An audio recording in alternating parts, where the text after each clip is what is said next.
The thing that gives your digital SLR camera the edge is the ability to change the lens. It's in the lens that all the magic happens, and there's a lot of magic out there to capture. Once you know how to control your lens, you can really start to bring stuff alive in your photography.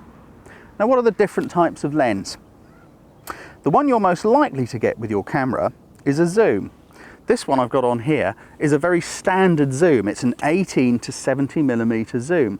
This is a kit lens which actually came with a camera I bought years ago, and I've kept it because it is a crackingly good quality lens despite the fact it came as part of a kit. What do I mean by 18 to 70?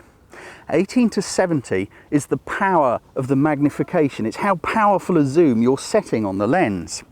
It actually refers to millimeters. You may have heard people talk about a 24mm lens or a 10mm lens or a 200mm lens. That is the power of the zoom. It's called your focal length. You adjust it by rotating this ring on the end of the lens here. Some have them back here, some have them at the front. But you rotate that ring and adjust the power. And there are numbers here which tell you what you've got it set to. At the moment, that's on 18mm. If I turn it all the way through, you can see it goes to 70mm. This other ring here is for focusing. You can set the camera to autofocus, which is what it's usually on, but you can also change it to manual if you want to take over and take control and specifically focus in a specific place, or if the focus is having trouble getting hold of something, you can do it manually. But there are more to lenses than just zooms. There are other types of lens too. Let's take a look at a prime lens, for example. You may have heard of them. Now, prime lenses give you the very best in optical quality. They're fabulous, they're fantastic, but they don't zoom.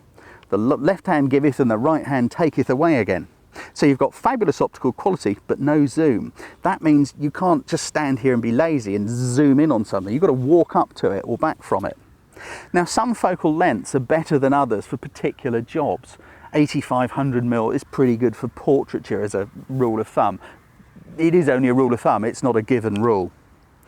Now, if you had all prime lenses, you'd have great optical quality, but you'd also have a bag the size of a tank to lug it all around in, and you'd be changing lenses every 5 seconds, possibly getting dust into the camera.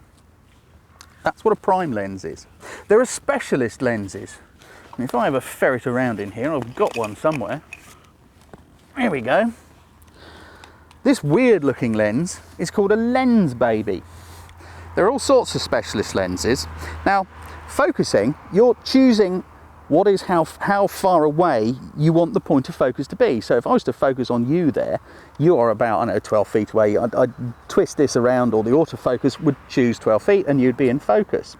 With the lens baby, you can not only focus backwards and forwards, but when you twist it about like that, you can focus round and round. You can choose a spot of focus and move it around the picture, getting some pretty amazing effects and making people look at a point you want them to in the picture. A far more common specialist lens would be a macro. Now, a macro lens is for doing extreme close-ups.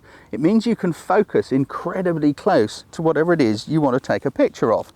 Let's pop it on the front of the camera. This is the beauty of a DSLR. You can do this so quickly and completely alter the characteristics of your camera.